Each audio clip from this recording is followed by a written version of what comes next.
Hi friend, सावी study अड्डा channel में आपका स्वागत है। और पिछली वीडियो में हमने आपको सर्वनाम के बारे में बताया कि सर्वनाम क्या होता है, सर्वनाम की विशेषताएं क्या होती है और सर्वनाम के प्रकार क्या होते हैं, उसके बारे में मैंने बताया। और आज की वीडियो में मैं आपको बताऊंगा शब्द रूपावली।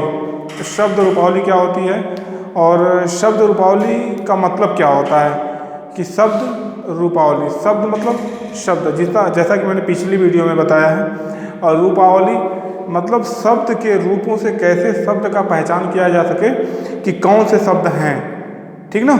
जैसे कि कुछ चीज़ें ऐसी होती हैं कि जो कहने के हिसाब से समझ में आती है। शब्द रूपावली जैसे शब्द रूप चलते हैं, शब्द रूपों के हिसाब से आप जो उसमें वाक्य होगा, वाक्य को देख करके आप यह अंदाज़ा लगा सकते हैं कि एक वचन बहुवचन कैसे होता है, कौन सा कारक है।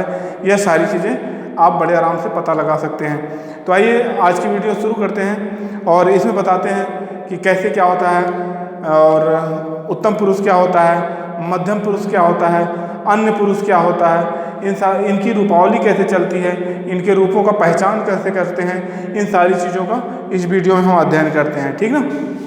जैसे शब्द रूपावली, शब्द रूपावली शब्द का मैंने पीछे व्याख्या कर दिया है। रूपावली मतलब जो शब्द के रूपों का वर्णन कर रहा हो वो हो गई शब्द रूपावली, जिससे आप अंदाज़ा लगा सकते हैं कि क्या इसमें कौन सा पुरुष है, कौन सा वचन है, कौन सा कारक है।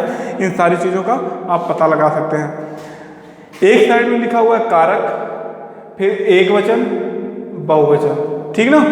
फिर उसके बाद कारक में क्या है, कर्ता कारक, कर्म कारक, करण कारक, संप्रदान कारक, अपादान कारक, संबंध कारक, अधिकरण कारक। यह कारक सभी में रहेंगे। इनकी संख्या कितनी हो गई, 1 2 3 4 5 6 7, यानी इनकी संख्या कितनी हो गई, 7 हो गई, ठीक ना। अब बात करते हैं इसमें मैं उत्तम पुरुष का शब्द है और इसकी रूपावली कैसे चलेगी, इसका रूप निर्धारण कैसे होगा, इसके बारे में बात करते हैं। कर्ता कारक इसका होगा एक वचन में मैं, मैंने। कर्म कारक एक वचन में होगा मुझे, मुझको। करण कारक में होगा मुझसे। संप्रदान कारक में होगा मुझे, मेरे लिए। अपादान कारक में होगा मुझसे। संबंध कारक में होगा मेरा, मेरी, मेरे। अधिकरण कारक में होगा मुझ में, पर, ठीक है। अच्छा, अब इसका बहुवचन क्या होगा, मैं, मैंने। इसका बहुवचन होगा हम, हमने। मुझे, मुझसे। इसका बहुवचन क्या होगा, हमें, हमको। फिर मुझसे का बहुवचन क्या होगा, हमसे, यानी हम सभी से। मुझे, मेरे लिए। इसका बहुवचन क्या होगा, हमें, हमारे लिए। फिर अपादान कारक में एक वचन है मुझसे, इसका बहुवचन क्या होगा, हमसे। संबंध कारक में मेरा, मेरी, मेरे लिए एक वचन है। अब उसके बाद बात करते हैं बहुवचन है, हमारा, हमारे, हमारी। फिर अधिकरण कारक एक वचन है मुझ में, पर। और बहुवचन में क्या होगा, हम में, पर। इसमें एक माइनर चीज़ समझनी चाहिए कि जैसे मैं माने सिर्फ मुझे कहा गया, हम माने हम, हमारे साथ 1 2 की संख्या और है जो हम हैं, ठीक ना। बहुवचन में जो 2 या 2 से अधिक संख्याओं का वर्णन करे वो क्या होता है, बहुवचन होता है। एक वचन में सिर्फ एक का वर्णन होता है। फिर इसी प्रकार से यह सारा प्रकरण किस में चला, यह सारा प्रकरण चला उत्तम पुरुष में। किस में चला, उत्तम पुरुष में, ठीक ना। ऐसे रूप का निर्धारण होता है। शब्द रूप, शब्द रूपावली पढ़ेंगे। इसी चैनल पे एक वीडियो है आचार्य जी ने बनाई यूट्यूब के माध्यम से, उस पर आप देखिएगा शब्द रूपावली। उसके वजह में वो संस्कृत में है और ये हिंदी में है, ठीक ना। अब इसका बात करते हैं तुम। तुम माने सामने वाले के लिए कहा जाता है, कोई व्यक्ति सामने है। यह मध्यम पुरुष है। मध्यम पुरुष में कारक कितने हैं, 7 हैं। कर्ता कारक, कर्म कारक, करण कारक, संप्रदान कारक, अपादान कारक, संबंध कारक और अधिकरण कारक। अब इसमें देखिए वचन, एक वचन में क्या है, तुम, तूने, ठीक। बहुवचन होगा तुम, तुमने। कर्म कारक में है एक वचन तुझे, तुझको। बहुवचन होगा तुम्हें, तुमको। करण कारक में होगा तुझसे, बहुवचन होगा तुमसे। संप्रदान कारक में होगा तुझे, तेरे लिए, बहुवचन होगा तुम्हें, तुम्हारे लिए। अपादान कारक होगा तुझसे, अपादान कारक में एक वचन होगा तुझसे, बहुवचन होगा तुमसे।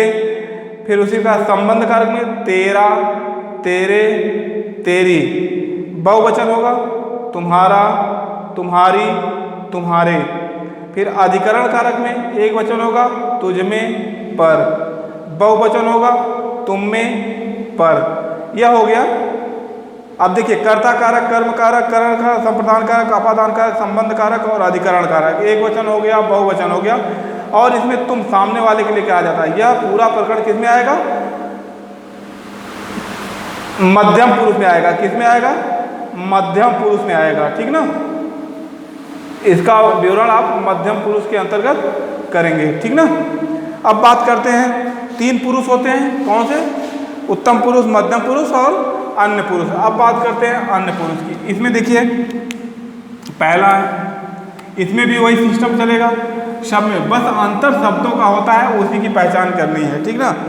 अब इसमें अन्य पुरुष में कारक एक साइड लिखेंगे, एक वचन, बहुवचन। ठीक, अब एक वचन बहुवचन हो गया।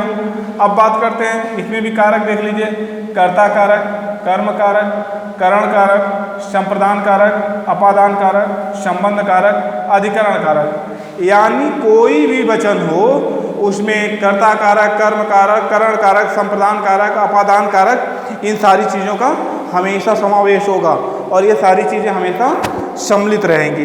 तभी शब्द रूपों का आप अध्ययन कर सकते हैं, शब्द रूपों का आप विभाजन कर सकते हैं। जैसे बात करते हैं कर्ता कारक में एक वचन क्या होगा, वह, उसने, उसने, बहुवचन होगा वे, उन्होंने।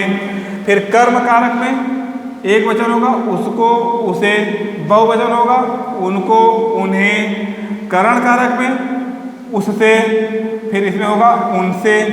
संप्रदान कारक में उसके लिए, उसको, बहुवचन होगा उनके लिए, उनको। फिर अपादान कारक में उससे, फिर बहुवचन होगा उनसे। संबंध कारक में एक वचन होगा उसका, उसके, उसकी, और बहुवचन होगा उनका, उनकी, उनके। अधिकरण कारक में एक वचन होगा उसमें, पर, और बहुवचन होगा उनमें, पर। देखिए माइनर चीजें समझिए, उसका एक उत्तम पुरुष में एक वचन होगा मैं, मैंने, या मैं से संबंधित जो शब्द भी इस्तेमाल होता होगा वह उत्तम पुरुष में होगा। मध्यम पुरुष में जो तुम से संबंधित शब्द आता होगा वह होगा, और अन्य पुरुष में वह, उसका, उसकी, उसके, ऐसे शब्द जो आएंगे वह अन्य पुरुष में होंगे। अब इसमें कारक जो हैं यह सभी जगह बराबर हैं, कारकों की संख्या 7 ही है। कर्ता कारक, कर्म कारक, करण कारक, संप्रदान कारक, अपादान कारक, संबंध कारक, अधिकरण कारक, यह कारक हैं। अब इनकी पहचान करना होगा। कर्ता कारक ने कर्म कारक को करण कारक से सहायता, संप्रदान कारकों के लिए अपादान कारक के संबंध कारक, मतलब इस तरीके से आप, इसका विवरण मैं अगली वीडियो में विस्तृत करूंगा कि कारक का विभाजन कैसे किया जाता है, कौन सा कारक है, इसका विभाजन कैसे किया जाता है। और यहाँ पे बस इतना जानिए कि उत्तम पुरुष में कैसे शब्दों का इस्तेमाल होता है, मध्यम पुरुष में कैसे शब्दों का इस्तेमाल होता है, और अन्य पुरुष में कैसे शब्दों का इस्तेमाल होता है। बस आज की वीडियो में बस इतना ही। धन्यवाद। सावी स्टडी अड्डा में आप लोगों को बहुत बहुत धन्यवाद। आशा करता हूँ वीडियो अच्छी लगी होगी आप लोगों को, और अधिक से अधिक लाइक, सब्सक्राइब और शेयर करिए। धन्यवाद।